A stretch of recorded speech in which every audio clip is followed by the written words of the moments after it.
Dasyon embargo at saka cessation in payment. So, yung dasyon embargo is a Spanish term na kung saan, imbis na magbayad ka ng pera, ililipat mo yung property mo kung sa nagpautang sa'yo kasi wala ka nang maibayad na cash.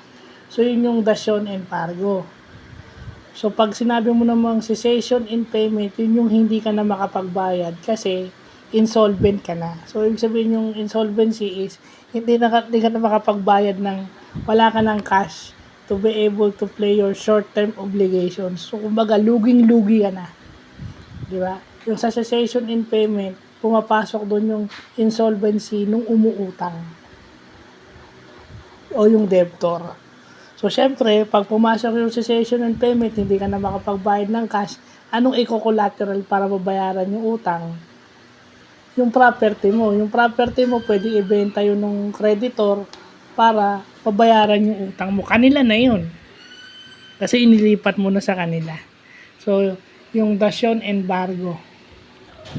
Salamat kay Attorney Anselmo at nalaman natin yan. Yung dasyon embargo at saka yung cessation in payment. So, yun. Meron tayong natututunan sa batas. Tsaka syempre sa business na rin. So, yun lang po.